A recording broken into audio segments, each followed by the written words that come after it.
Oi, gente, tudo bem? Nosso último vídeo da revisão por vídeo, né? A gente tem um capítulo que a gente vai revisar em sala de aula.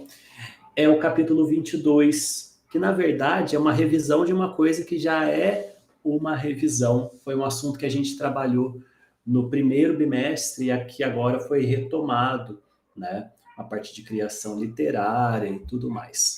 Deixa eu apresentar aqui para vocês. Esse eu tenho certeza que vai ser muito mais rápido que o anterior. Até me excedi um pouquinho no anterior, porque a parte de subordinada adjetiva pedia, né? Mas agora, gente, até coloquei direto aqui, esse aqui é o livro do professor, né? Que já tem completado esse esquema que eu preciso falar com vocês. Esse capítulo fala especificamente sobre a questão da criação literária.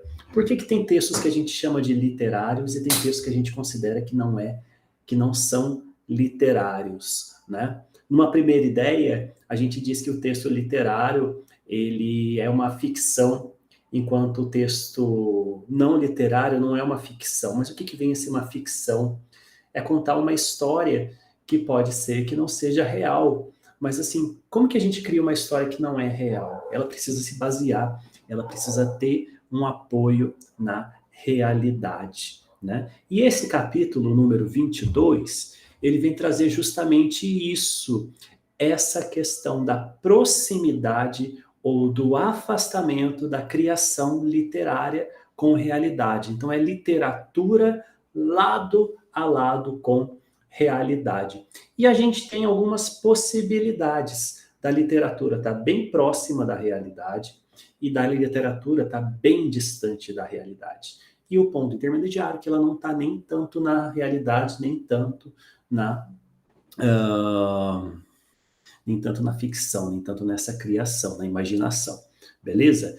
Esse é o ponto. A primeira coisa que a gente precisa saber é que a literatura ela cria uma coisa que a gente chama de supra-realidade. Ela conta uma história através da criatividade em que ela cria uma realidade, digamos, paralela.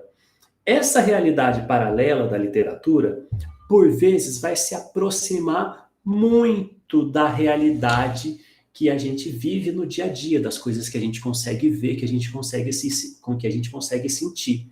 Nesse ponto, a gente diz que a gente tem uma literatura realista, uma criação literária realista, ou seja, acontecimentos explicáveis pelas leis do mundo que conhecemos. E a gente tem exemplos, o conto A Cartomante e o conto Náusea, que nós lemos em sala. Em ambos os textos, nós não temos acontecimentos maravilhosos, acontecimentos que fogem de coisas que acontecem no dia a dia. Em A Cartomante, a gente tem uma situação de um triângulo amoroso, um assassinato, está nos jornais o tempo todo, né? A questão do feminicídio, infelizmente, também trazendo um pouco para a realidade mais próxima, um assunto que vem sendo muito debatido. Por sua vez, Náusea, por mais que se fale lá de Calunga do Mar, isso tudo está nos pensamentos da personagem, mas o texto em si narra a história de um homem que reflete sobre o seu passado e sobre a sua sociedade. Então, não tem nada ali que foge da realidade. Então, a gente chama isso de uma criação literária realista, tá bom? Agora, por vezes, a criação literária se afasta dessa realidade palpável que a gente vive e ela pode assumir duas faces. Pode ser uma criação literária fantástica ou uma criação literária maravilhosa, beleza? São criações literárias que trazem um estranhamento. A criação literária, vou direto na maravilhosa, porque a fantástica é o meio termo. A criação literária maravilhosa são acontecimentos inexplicáveis pelas leis do mundo. Vocês leram 2 contos com a Poliana. A Marca da Serpente, que é a história de vampiros, né? A gente assistiu na última aula também, o tal do Crepúsculo, né?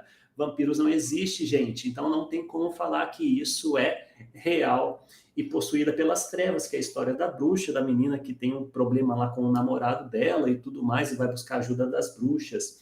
Então, são narrativas maravilhosas. Bruxas, vampiros, Shrek, dragão, o que quer que seja, né? Game of Thrones, são narrativas maravilhosas, trazem coisas que se afastam da realidade, que não existem no mundo que a gente vive, no mundo real.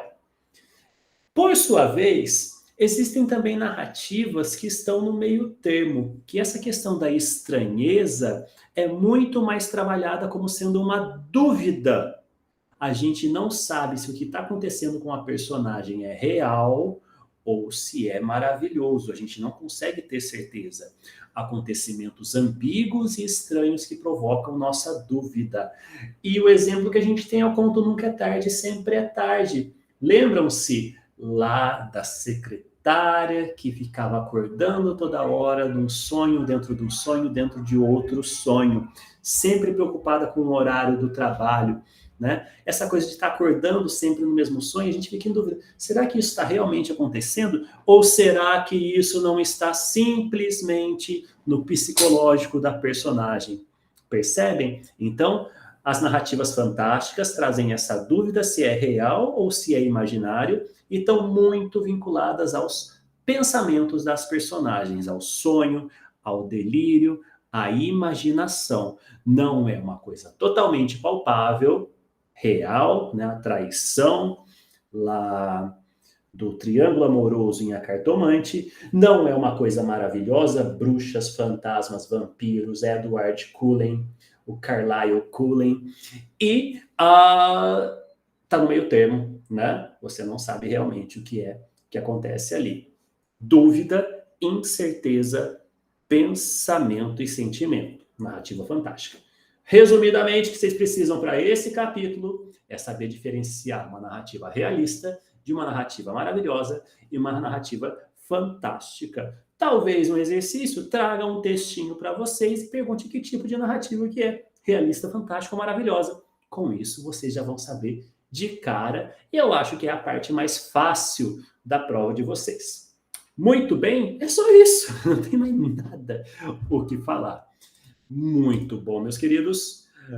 Aí, acabou agora. Vejo vocês em sala de aula para a gente fazer o capítulo sobre os mecanismos de coesão. Coesão referencial e coesão sequencial. Referencial a gente já fez antes das férias. Agora a gente vai fazer coesão sequencial para finalizar e seguir no nosso livro 4. 4 não, 3. Qual livro 3? Obrigado, gente. Até mais. E para de gravar.